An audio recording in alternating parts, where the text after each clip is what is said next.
Baik, kita mau belajar firman Tuhan. Puji Tuhan. Ya.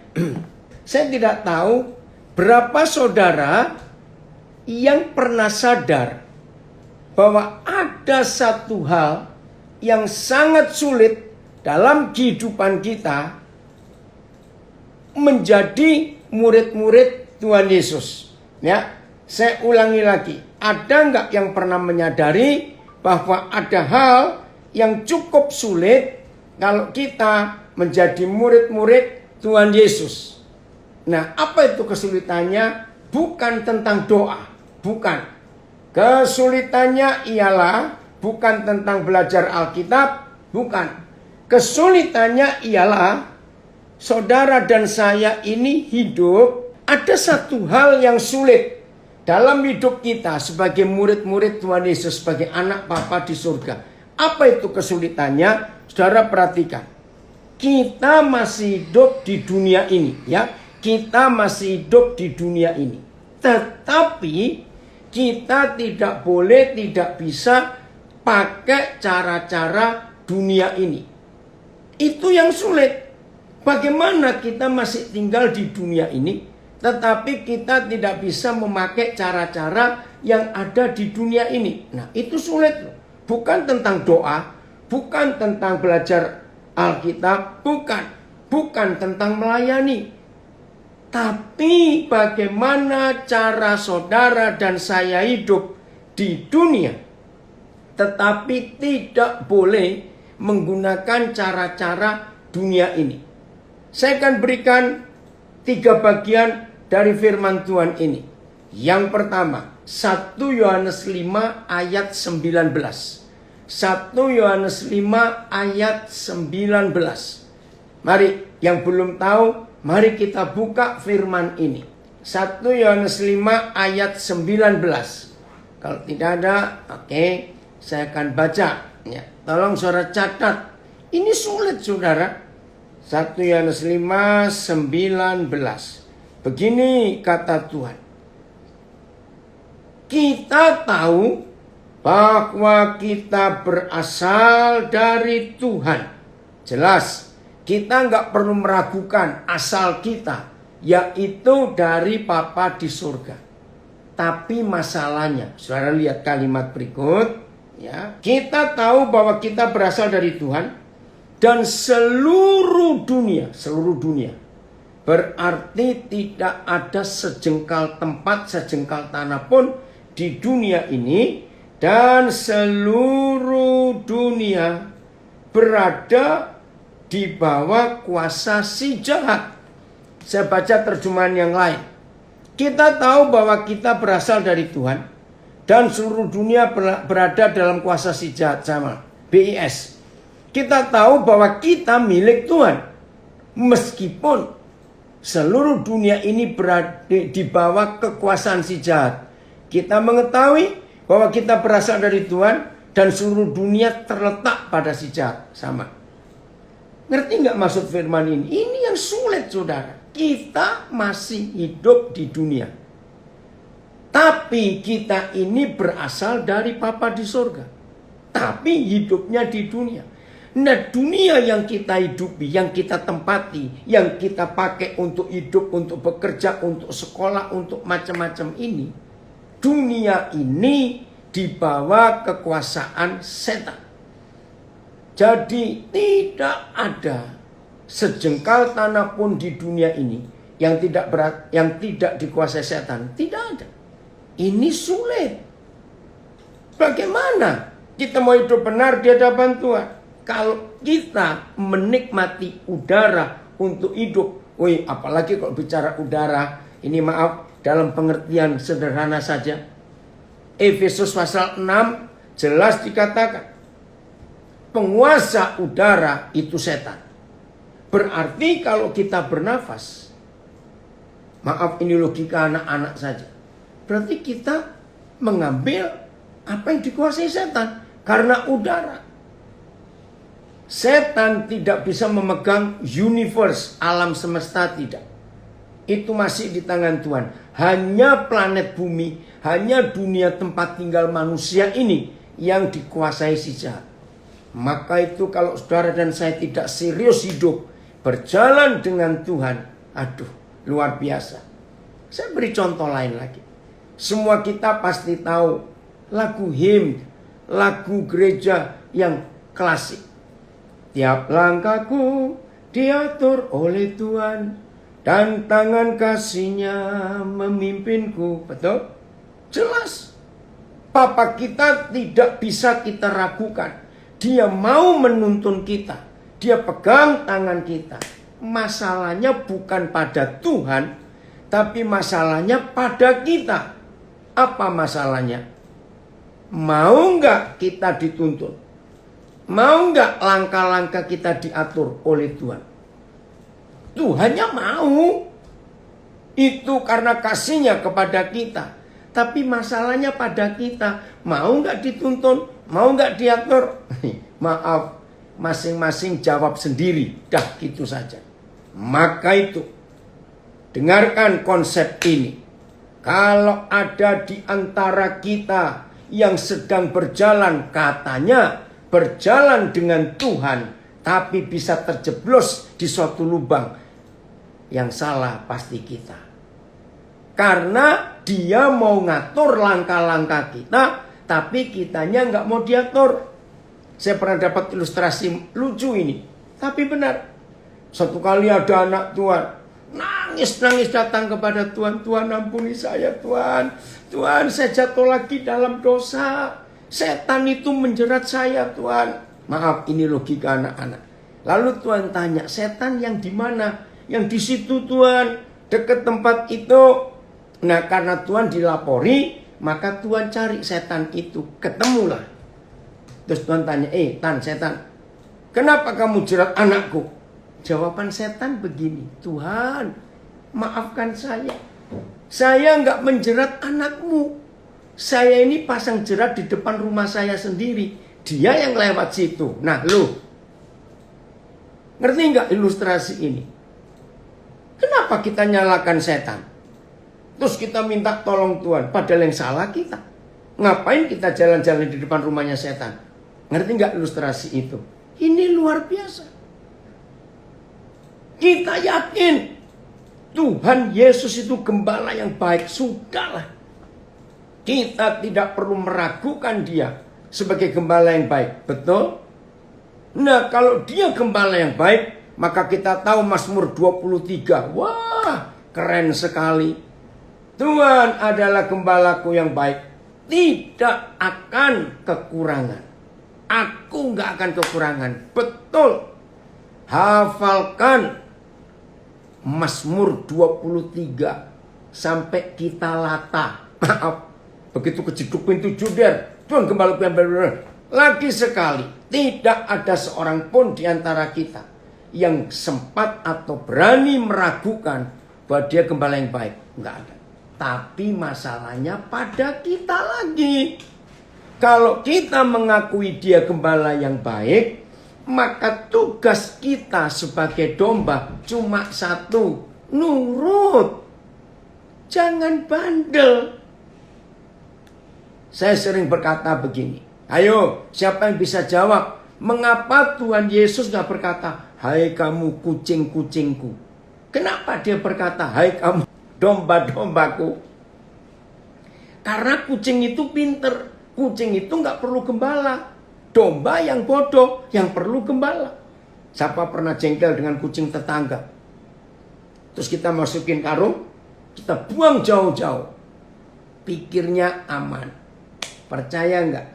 Yang buang kucing belum sampai rumah, kucingnya sudah sampai rumah duluan. Maaf, ini cerita dulu. Nah, maka itu, untuk bisa menikmati kebaikan gembala yang baik itu, cuma satu yang diminta, jadilah domba yang nurut. Jangan jadi domba yang bandel dan nakal. Nah, sulit toh hidup ini. Kita berasal dari Tuhan. Nggak akan kita ragukan. Tapi dunia yang kita hidupi, kita tinggali ini berasal dari si jahat. Bagian kedua, kan saya tadi bilang ada 3 bagian di Alkitab. Kolose 3, ayat 1 sampai 3. Kolose pasal 3 ayat 1 sampai 3. Ini sulit, saudara. Maka itu saya ulangi supaya yang baru gabung bisa melihat, ya.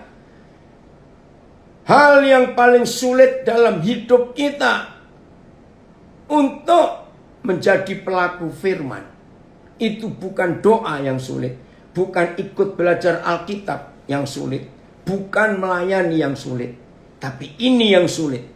Saudara dan saya masih hidup di dalam dunia, tetapi kita tidak boleh menurut peraturan dunia.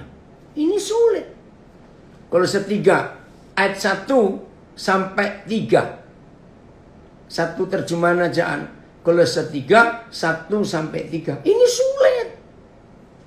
Karena itu kalau saudara dan saya dibangkitkan bersama dengan Kristus, sudah toh? Kita kan sudah dibangkitkan bersama dengan Tuhan Yesus. Waktu kita mengaku percaya, kita bertobat, tinggalkan hidup yang lama, lalu kita memberi diri dibaptis, lalu kita dipenuhi Roh Kudus. Wah, luar biasa. Berarti saudara dan saya sudah dibangkitkan bersama dengan Kristus. Lalu apa? Setelah itu, ini dia. Carilah hal-hal, perkara apa saja yang di atas, di mana Kristus ada, duduk di sebelah kanan Tuhan. Nah, ini sulit, saudara. Kita masih hidup di dunia, tetapi karena kita sudah memilih percaya Tuhan Yesus, menerima Dia sebagai Tuhan dan Juru Selamat kita, dan kita dibangkitkan bersama Dia dari kematian karena dosa. Lalu Tuhan minta apa yang kita cari selama kita masih hidup ini, cari perkara-perkara, hal-hal yang di atas, di mana Kristus ada, duduk di sebelah kanan Tuhan. Sulit. Contoh kecil. Semua kita bekerja, ya, secara wajar, semua kita bekerja, cari duit. Betul. Nah, ini waktu kita dapat uang, kita pakai pikiran siapa? Hal-hal apa yang kita cari di atas? Hal-hal apa? Wih, ini yang sulit. Begitu pula murid-murid Tuhan Yesus, begitu pula anak-anak Bapa di surga. Kalau saudara dan saya tidak hidup setelah dibangkitkan bersama dengan Kristus Yesus, mindset, tahu kata mindset? Pola pikir kita, apa saja yang kita pikirkan, itu tidak kita set, tidak kita sesuaikan dengan perkara-perkara yang di atas, di mana Kristus ada duduk di sebelah kanan Tuhan. Saudara bayangkan, ini pola pikir kita. Harus cari perkara-perkara di atas. Nanti kalau bisa kita diskusi yang masih ikut Zoom dengan saya di Indonesia. Ayat 2. Kembali kata ini. Ayat 2 Kolose 3. Pikirkanlah. Saya ulangi. Ayat 1. Carilah perkara-perkara yang di atas, di mana Kristus ada, duduk di sebelah kanan Tuhan. Setelah kita dibangkitkan bersama Kristus. Ayat 2. Pikirkanlah. Jadi, walaupun kita masih hidup di dunia, tapi karena saudara dan saya adalah milik Kristus, anak-anak Bapa di surga, dan murid-murid Tuhan Yesus, maka mindset kita, pola pikir kita harus pola pikir surga. Pikirkanlah perkara yang di atas. Ayat 2 Kolose 3. Bukan yang di bumi. Saya ngaku saudara, ini sulit. Sebab kita masih hidup di bumi. Kita masih makan apa saja yang di bumi. Tapi nggak boleh mindset kita pakai pikiran di bumi. Tidak. Ini yang luar biasa dalam hidup kita. Pola pikir yang sungguh-sungguh hebat. Ngerti ya saudara? Ayat 3. Sebab, ya ayat 3. Sebab kamu telah mati. Wah, ini lebih aneh lagi. Hidup kok mati. Nah, saya minta kalau saudara sempat, masing-masing kita yang membaca Kolose 3 ayat 3, kata kamu diganti dengan nama sendiri. Begini. Sebab Daniel Alexander telah mati. Nah, coba masukkan nama saudara. Semua kita telah mati. Nah, ini saya nyimpang sedikit. Kalau saudara bertemu dengan saudara kita, anak-anak Tuhan, tapi takut mati, bacakan ayat ini. Dengar baik-baik. Iblis selalu nakut-nakutin kita. Mati lu, mati lu, mati. Begitu kena COVID sedikit, mati aku nanti. Saudara, setelah saudara membaca dan menerima fakta Kolose 3 ayat 3, maka semua kita yang menjadi murid-murid Tuhan Yesus dan anak-anak Papa di surga, semua kita tidak bisa, bukan tidak boleh, nggak bisa apa, nggak bisa takut mati. Coba baca lagi Kolose 3 ayat 3. Sebab Daniel Alexander telah mati. Sebut nama saudara. Nah, kalau saudara dan saya sudah mati, lucu atau bego, maaf. Orang yang sudah mati kok masih takut mati? Maaf saya berkata. Tolong jawab. Lucu atau bego? Kalau orang itu sudah mati, terus masih takut mati. Jawabannya apa? Kalau saya ditanya, dua-dua sudah lucu, bego lagi. Betul, Jo. Sudah mati kok takut mati, itu ngapain? Nah, ini loh yang saya katakan dari awal. Hal yang sulit menjadi murid Yesus. Kita masih hidup di dunia. Tetapi kita tidak bisa pakai cara-cara dunia. Mindset kita, cara berpikir kita nggak bisa dengan cara dunia ini. Ini sulit. Saya ulangi ayat 3. Sebab saya, semua berkata saya telah mati.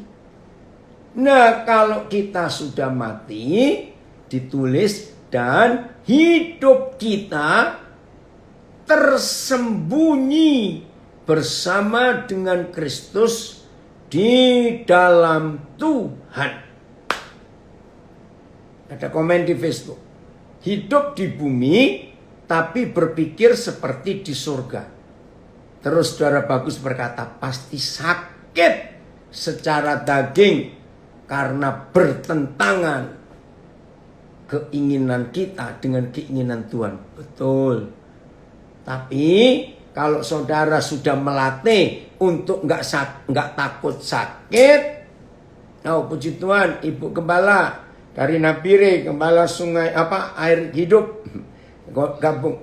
Saudara, kalau kita mau dilatih tiap hari latihan sakit, percaya nggak nanti kebal, sudah nggak sakit lagi, karena dilatih.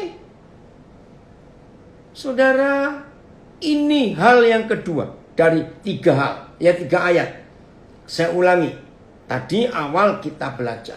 Ada hal yang sulit yang kita harus lakukan sebagai anak-anak Bapa di surga, sebagai murid-murid Tuhan Yesus.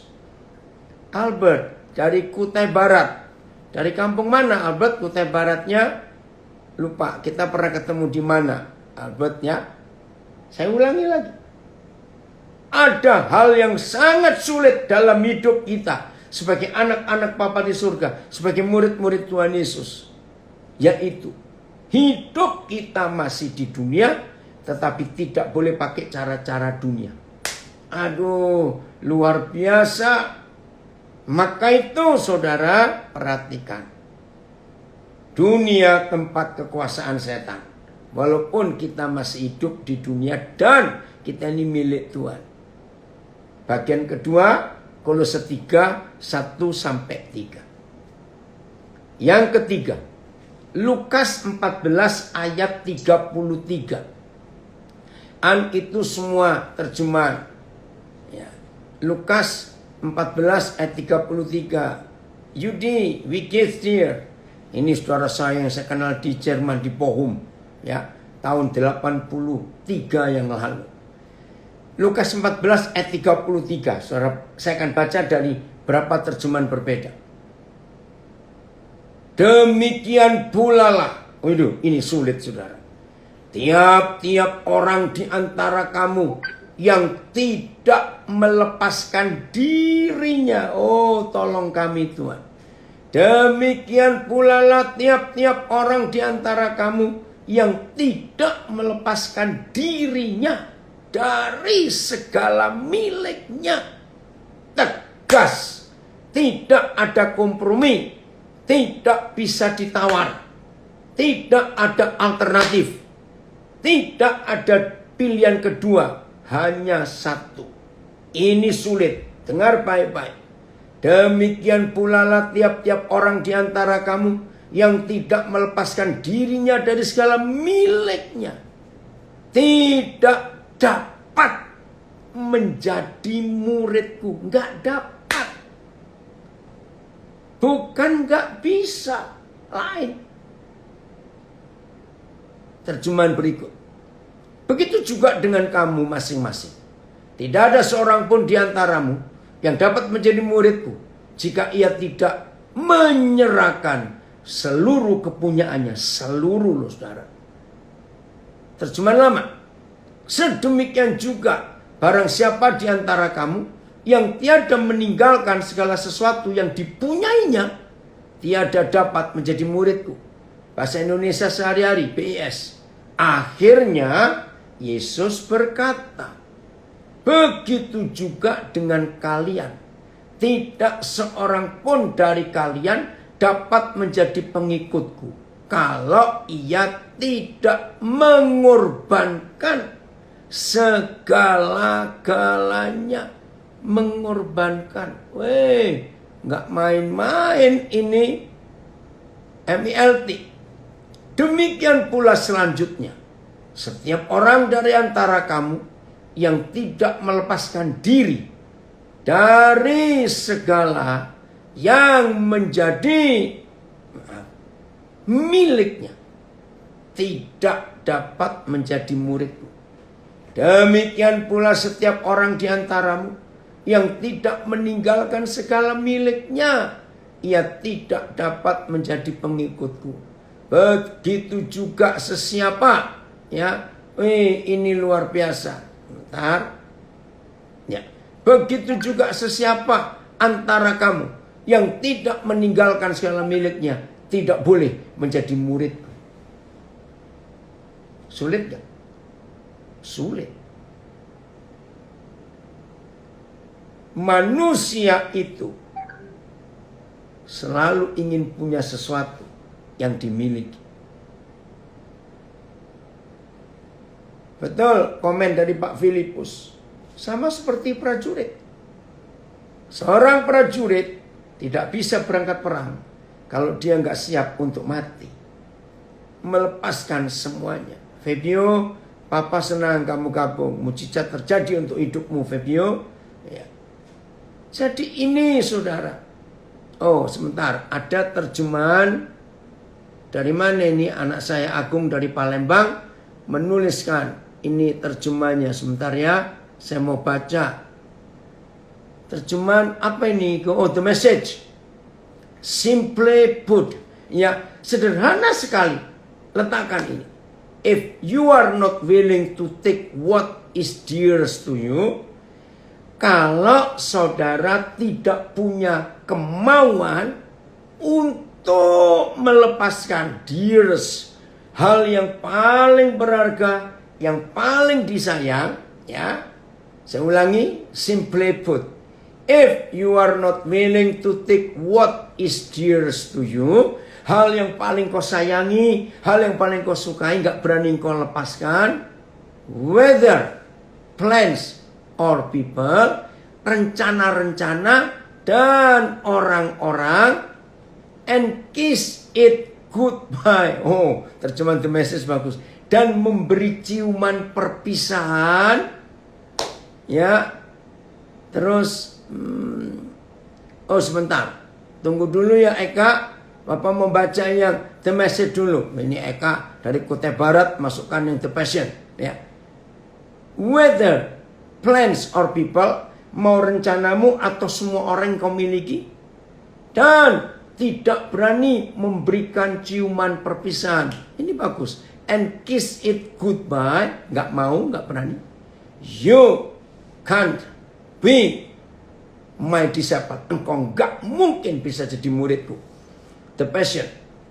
Likewise, seperti, ya, jikalau kamu tidak surrender all, menyerahkan semuanya kepadaku, giving up all you possesses, dan menyerahkan semua yang kau miliki, kalau nggak bisa, you cannot be one of my disciples. Wih.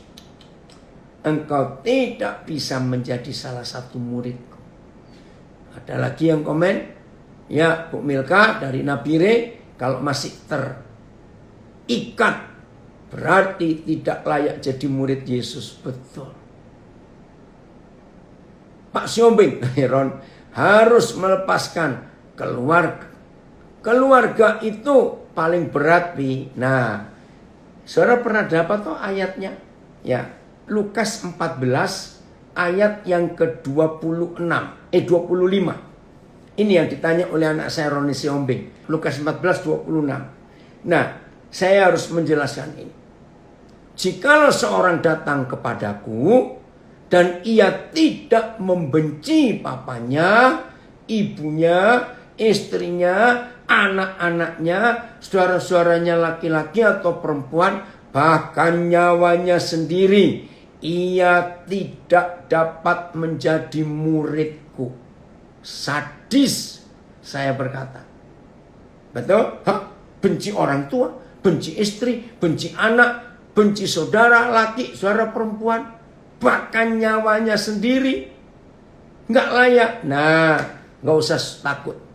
Ya, dengar. Hampir semua hukum Tuhan Yesus yang diberikan kepada murid-muridnya, kepada gerejanya, itu sangat mudah diikuti, sangat mudah dilakukan, sangat mudah dipercaya kalau kita memakai sistem militer. Dan ternyata sistem militer itu sudah ada ribuan tahun yang lalu. Maka itu saya bersyukur dapat hikmat ini. Bagi saudara yang baru belajar konsep ini, Tuhan akan menolong saudara. Ternyata satu-satunya sistem yang dipakai sama di seluruh dunia, negara apapun, negara demokrasi, negara Kristen, negara Islam, negara ateis, negara komunis, negara apa saja. Sistem politik beda, sistem ekonomi beda, sistem kesehatan, pendidikan, semuanya beda. Tapi pernahkah saudara sadar hanya satu yang sama? Sistem militer. Di semua negara, sistem militer itu sama. Nah, ini yang mengherankan. Ternyata sistem yang sama yang dipakai oleh seluruh negara, seluruh bangsa di dunia adalah sistem militer. Itu dari surga asalnya. Dan itu sudah berlaku ribuan tahun yang lalu. Kalau saudara baca nanti ya Keluaran pasal 20 kalau nggak salah ya, tentang prajurit yang harus berperang. Tidak boleh ingat ini, nggak boleh ingat itu. Nah begini ya, Lukas 14 ayat 26. Masih masuk bagian yang sulit untuk kita lakukan. Seorang prajurit hanya punya 2 kata untuk menjawab ketika komandan memberi perintah. Tolong, semua prajurit hanya punya 2 kata, bukan 2 kalimat, kata untuk setiap perintah dari komandan. 1, siap. 2, laksanakan. Titik. Prajurit tidak boleh ada kata, tapi komandan, istri saya baru melahirkan. Maksudmu?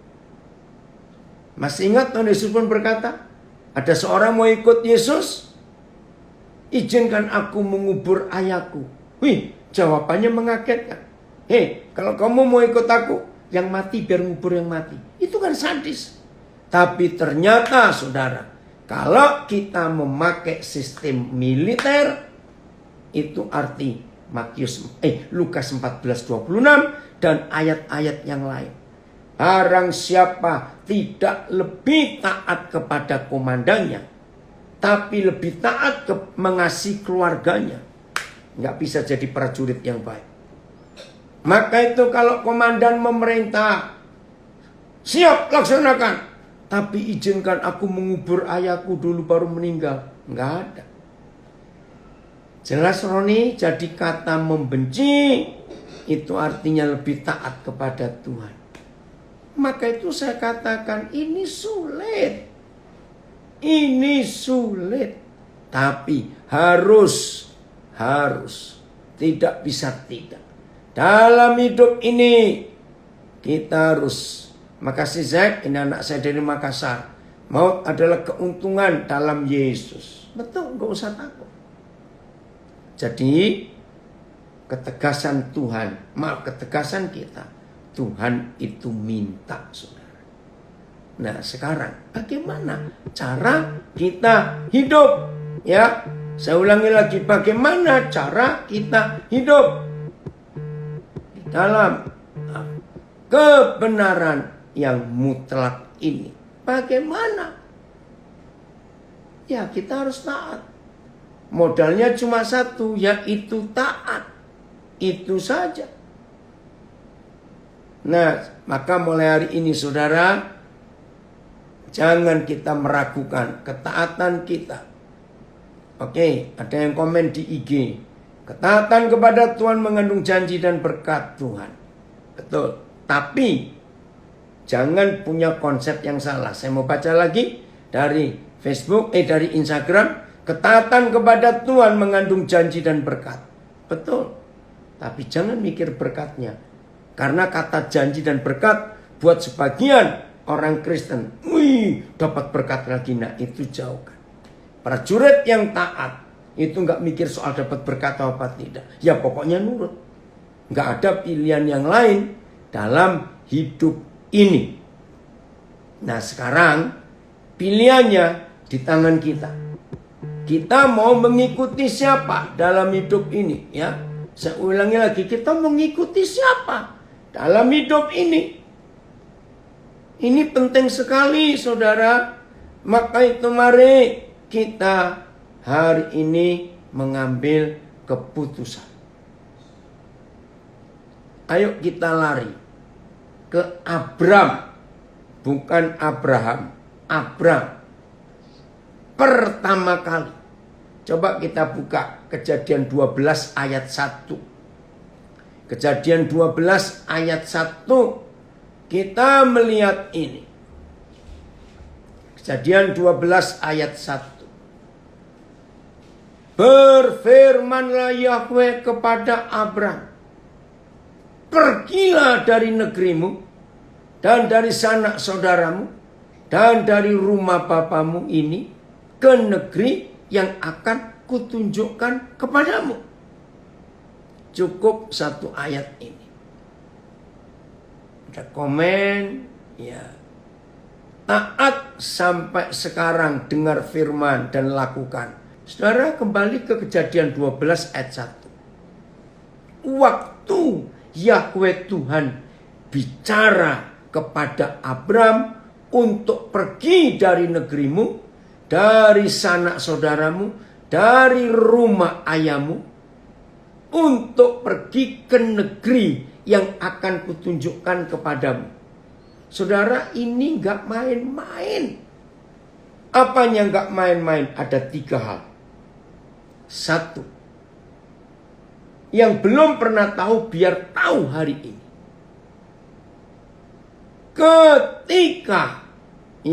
Ketika Tuhan Yahweh bertemu Abram, bicara kepada Abram untuk meninggalkan semuanya, saudara, ternyata ngeri sekali. Abram itu belum kenal yang nyuruh pergi ini siapa.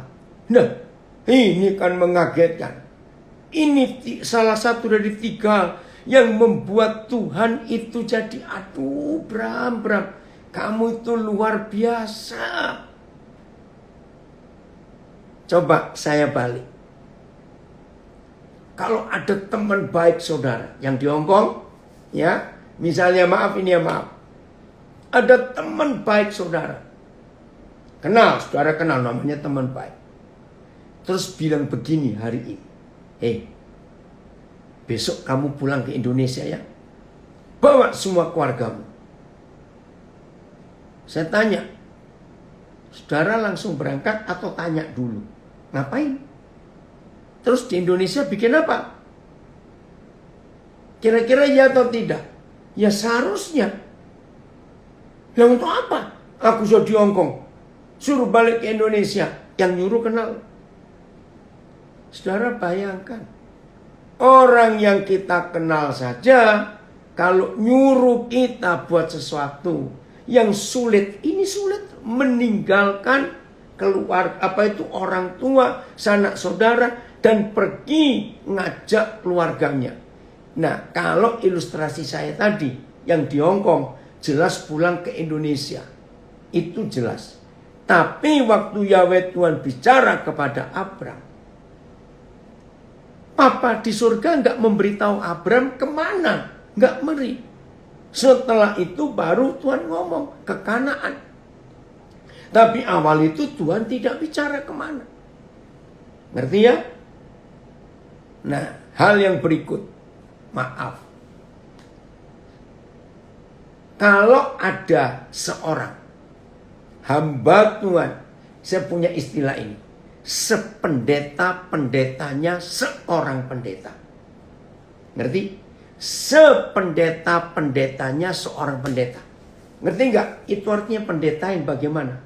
Wih, itu pendeta yang luar biasa. Sependeta-pendetanya seorang pendeta. Tolong jawab ya, tolong jawab. Kalau hari ini, sore ini, Tuhan datang kepada hamba Tuhan itu. Hai hambaku. Ini saya pakai contoh di Jakarta. Besok kamu pergi ke Bandara Soekarno-Hatta, Terminal 3. Ajak keluargamu. Kira-kira hamba Tuhan ini akan nurut atau diskusi dulu? Kemana Tuhan? Terus Tuhan jawab, gak usah tanya. Pokoknya kamu berangkat ke Bandara Soekarno-Hatta dulu, Terminal 3. Maaf ya saudara, saya beri contoh yang kurang bagus. Saya percaya, kita pasti diskusi dulu dengan istri kita, anak kita. Karena suruh bawa keluarga pergi. Betul? Nomor 3. Ya, perbuatlah buat Tuhan Yesus jatuh hati sama kita seperti dengan Abraham. Betul? Jadi ada komen di Facebook, buatlah Tuhan jatuh hati terhadap kita karena kita mau nurut seperti Abraham. Ya masalahnya Abraham ini gak kenal yang nyuruh ini siapa. Ada komen lagi. Kalau dipikir secara manusia, kepercayaan Abraham itu gila. Betul. Maka itu Tuhan cari orang-orang gila kayak Abraham. Maaf. Nah, saya pakai istilah Jawa. Gelundung wae. Ya, gelindeng saja. Nggak usah banyak diskusi. Oh, anak saya dari Tulungagung komen. Pasti hamba Tuhan itu pakai doa puasa dulu. Cari konfirmasi, cari peneguhan. Tapi Abraham tidak, saudara. Dia langsung berangkat. Beranikah kita berdoa? Nggak usah bilang gini. Ku mau sepertimu Yesus.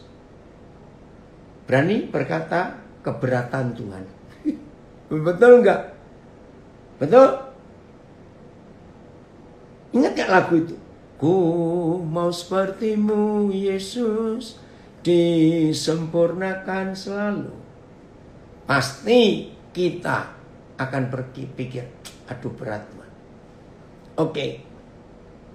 Kalau nggak mau seperti Yesus, sekarang saya ganti. Ku mau seperti Abraham. Berani nggak? Loh, ayo saya tanya kok. Kalau seperti Yesus katanya berat. Dia kan Yesus. Nah kalau seperti Abraham, mau memberat lagi. Dia juga masih manusia seperti kita kok. Saudara, maka itu saya katakan. Aduh. Betapa sulitnya hidup kita. Sebagai murid-murid Tuhan Yesus. Sebagai anak-anak Papa di surga. Untuk mentaati firman Tuhan ini. Maka itu 3 bagian tadi berat. Saya juga diperhadapkan situasi yang mirip Abraham. Nah, ada yang saksi bisu. Saudara, ini kita harus tahu bagaimana keadaan ini. Tapi Papa kita mau seperti itu. Ini anak saya komen di Facebook. Mau seperti Papa Daniel aja berat. Enggak TETA. Siapa bilang berat? Saudara, tapi inilah hidup yang bisa menyenangkan hati Tuhan. Siapa yang masih suka nyanyi gini? Menyenangkanmu, senangkanmu, hanya itu kerinduanku. Sering tau nyanyi itu. Tapi mulai hari ini tolong ya, please. Kalau saudara belum berani seperti Abraham, gak usah bilang seperti Yesus, kejauhan. Jangan nyanyi lagu itu. Ganti aja. Ku menyenangkanmu, senangkanmu, senangkan Tuhan. Seperti ketaatan Abraham. Sama seperti Maria. Masih ingat? Cobaan Lukas 1:38. Aduh, kalau baca ayat ini enteng sekali. Ya 5 terjemahan. Ya Lukas 1:38. Coba. Enak bacanya saudara. Ya. Nyanyi lagu rohani itu enak liriknya. Tapi setelah direnungkan dan diminta tanggung jawab, mikir lagi. Ini saudara kita dari Tulungagung komen. Menyanyikan lagu rohani itu liriknya, kata-katanya enak. Tapi waktu disuruh melakukan, mikir. Ya, tapi kita harus berubah loh hari ini. Nggak bisa begitu terus. Lukas 1:38. Ini Maria. Kata Maria. Setelah Gabriel menjelaskan bagaimana Maria bisa mengandung tanpa menikah. Lalu kata Maria. Sesungguhnya aku ini adalah hamba Tuhan. Jadilah padaku menurut perkataanmu itu. Lalu malaikat itu meninggalkan dia. Enak ya bacanya? Enteng ya? Kata Maria, sesungguhnya aku ini hamba Tuhan. Terjadilah padaku seperti yang kau katakan itu. Kemudian malaikat itu pergi meninggalkannya. BIS. Lalu kata Maria, saya ini hamba Tuhan. Biarlah terjadi pada saya seperti yang engkau katakan. Lalu malaikat itu pergi meninggalkan Maria.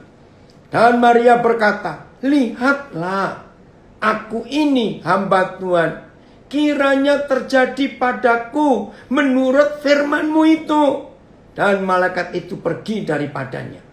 Maryam berkata, sesungguhnya aku ini hamba Tuhan. Terjadilah pada hamba seperti yang Tuhan katakan. Lalu malaikat itu pergi meninggalkannya. Maria berkata, aku ini hamba Tuhan. Semoga terjadilah kepadaku seperti yang kau katakan itu. Lalu malaikat pun meninggalkannya.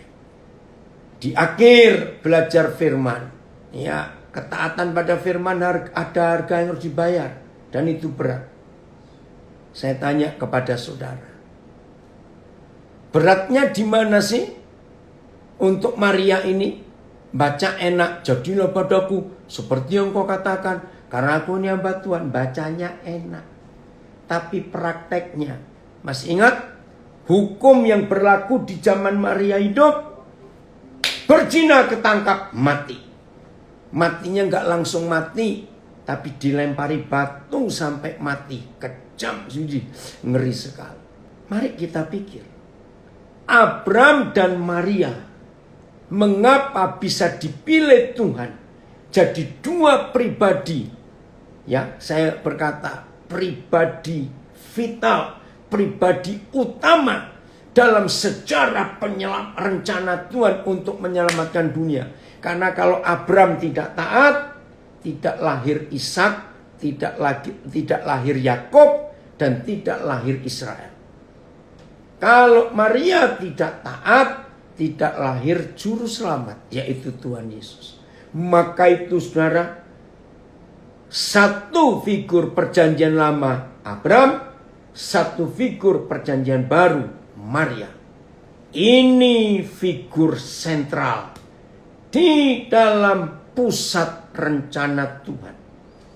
Maka seperti itu di generasi akhir zaman, generasi gila ini, Tuhan mencari Abram dan Maria di akhir zaman ini. Saya ulangi, di akhir zaman ini, Bapa di surga mencari figur ini lagi, yaitu Abram yang mau taat dan Maria.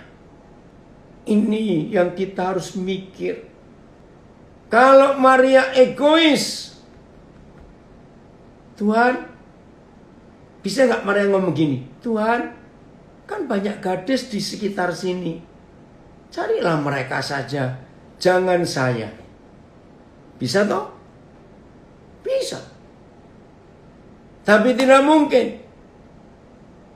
Nah, ada yang tanya di Instagram, taunya yang nyuruh benar-benar Tuhan itu bagaimana? Gampang. Kalau Tuhan menemukan di hati kita hidup tidak egois dan tidak pelit, maka Tuhan akan menyuruh orang itu. Atau saya balik jawabannya. Ya, lagi sekali, ini pertanyaan di Instagram. Taunya yang nyuruh benar-benar Tuhan itu bagaimana? Saya balik pertanyaannya. Tuhan tidak akan menyuruh atau meminta orang yang Tuhan tahu orangnya pelit dan egois. Nah, itu Tuhan gak akan nyuruh, gak akan minta. Loh, kok bisa? Daripada Tuhan bertengkar dengan kita, yang rugi kan Tuhan. Ngerti tidak? Jadi Tuhan tidak akan menyuruh orang yang gak taat orang yang egois, orang yang pelit. Maka itu orang pelit, orang egois, doa puasalah setiap bulan 30 hari, ya mati. Dengan doa gini, Tuhan pakai saya, Tuhan utuslah saya. Tapi kalau Tuhan tahu di hati orang itu enggak taat, egois dan pelit, enggak akan Tuhan suruh. Karena Tuhan malas bertengkar dengan kita. Jelas ya yang bertanya di IG. Maka itu kalau Tuhan bicara kepada saudara, berarti Tuhan tahu siapa saudara. Iya benar, ini ada yang komen di IG. Jadi begini loh saudara. Waktu itu papa keliling cari siapa yang nurut ya, siapa nurut. Wih, Tuhan lihat Abraham ini nurut. Disuruh pasti nggak akan bantah. Dan betul. Begitu pula Maria. Nah, ini pertanyaan, ini jawaban yang lucu. Baca nggak tadi? Lukas 1:38. Buat saya kalimat terakhirnya itu nggak penting. Lalu malaikat itu meninggalkan Maria. Buat saya itu nggak penting. Nih, ya, ada yang ngomong lagi nih. Yang menyuruh itu hanya manusia yang pakai nama Tuhan. Maksudnya bagaimana ini? Nggak mungkin. Nggak mungkin. Ya. Jadi nggak mungkin manusia menyuruh manusia yang pakai nama Tuhan menyuruh, nggak mungkin. Saudara bisa merasa. Oke, saya ingin diskusi dulu tentang kalimat terakhir Lukas 1:38. Penting nggak sih ada firman setelah Gabriel menjelaskan kepada Maria, lalu Maria jawab, aku siap hamil, terus ditulis, lalu malaikat itu meninggalkan Maria. Sebetulnya nggak penting. Ya otomatis setelah selesai itu ngomong, Maria jawab, ya malaikat itu pergi. Masa malaikat itu nungguin Maria terus? Tapi kenapa kok ditulis? Ketika saya tanya itu, Roh Kudus jawab, saya tertawa saudara. Ternyata Mak Gabriel itu mikir kayak saudara dan mikir seperti saya. Ih, mana ada sih gadis bodoh yang mau hamil sebelum nikah di masa, di zaman yang hukum ngeri, berzina ketahuan dirajam batu sampai mati. Nggak mungkin. Nah, ketika Gabriel menjelaskan dan Gabriel dengar jawaban Maria, hah, jadilah padaku seperti yang kau katakan, karena aku ini hamba Tuhan. Gabrielnya shock. Wih, berarti kamu siap mati. Maaf, ini logika anak-anak. Saudara, kalau nggak setuju nggak apa-apa ya. Jangan protes ke saya. Saya cuma mikir saja. Karena saya kalau belajar Alkitab, saya pakai logika anak-anak. Begini loh pikiran Gabriel. Hah? Maria, kamu nurut? Tahu nggak risikonya? Kalau kamu hamil sebelum nikah, kamu mati? Nah, Gabriel mikir, sudah, aku lebih baik pergi dulu sebelum dia berubah pikiran. Saudara, bayangkan sampai itu ditulis.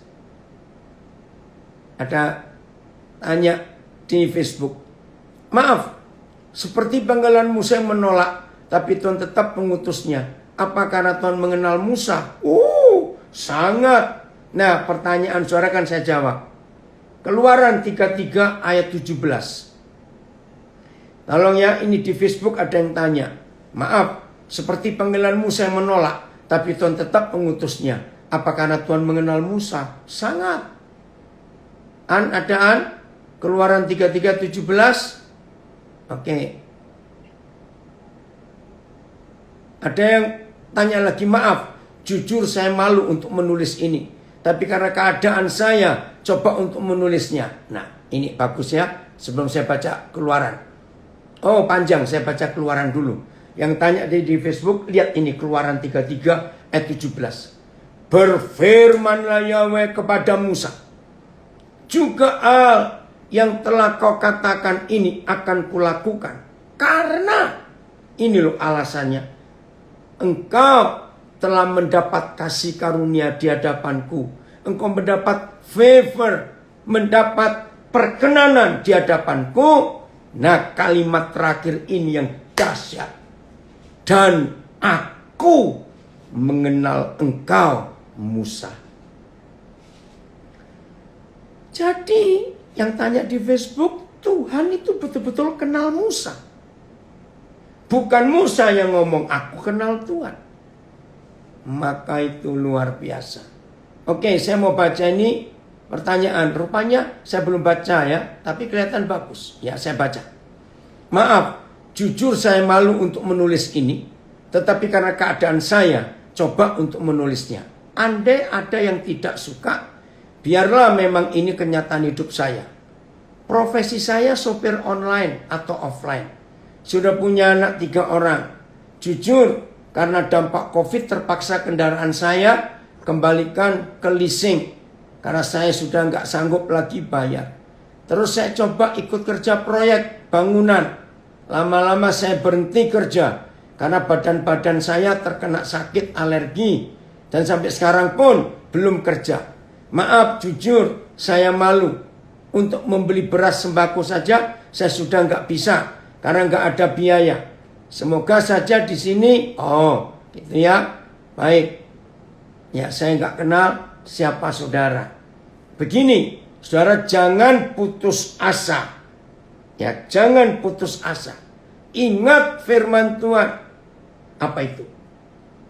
Burung di udara Tuhan pelihara, apalagi kita. Nah, sebagaimana Keluaran 33:17, coba saudara harus belajar itu. Percayalah, Tuhan gak akan tinggalkan. Tetap akan ada jalan keluar. Kalau saudara gak bisa kerja proyek karena kata-kata. Hari-hari ini gak cuma saudara saja yang mengalami kesulitan. Zaman ini beda dengan zaman-zaman sebelumnya. Ya, tahun 2020, 2021 karena COVID. Tolong perhatikan yang bertanya di Facebook ini. Apa itu? Orang kaya saja setengah mati. Orang kaya loh. Karena semua usaha jadi kacau. Tapi jangan takut, saudara. Tetap belajar untuk berharap kepada Tuhan. Jangan berharap kepada manusia. Percaya. Nah, di masa-masa seperti ini, saya banyak punya teman-teman yang gak bisa masak, gak bisa buat kue. Tapi selama COVID ini, ternyata mereka bisa. Baru sadar. Nah, dengan itu mereka bisa dapat income tambahan. Cari benih-benih, nanam-nanam sayur di sekitar rumah kita. Kalau gak ada tanah, pakai ember-ember atau baskom, pasti bisa. Selama kok pandemik ini, banyak orang-orang yang baru sadar dalam dirinya ada keahlian. Nah, jelas ya, yang bertanya tadi Tuhan kenal Musa. Begitu jelasnya, hebat ya Musa dengan Tuhan itu. Maka itu akhirnya saudara-saudara, belajarlah untuk hidup punya iman Abraham, punya iman Maria. Selalu berkata, siap laksanakan. Siap laksanakan. Apapun perintah komandan kita. Maka kalau saudara dan saya ditemui oleh Tuhan, bisa berbuat seperti ini. Percayalah. Termasuk saudara yang bertanya tadinya soal kesulitan ekonomi. Selalu berkata, siap laksanakan. Maka nanti hidup ini akan luar biasa. Betul, hidup akan berjalan dengan indah sekali. Percaya, kasih Tuhan itu luar biasa. Jadi jangan takut ya. Yang bertanya tadi, Tuhan pasti akan menolong. Tuhan Yesus memberkati kita semua.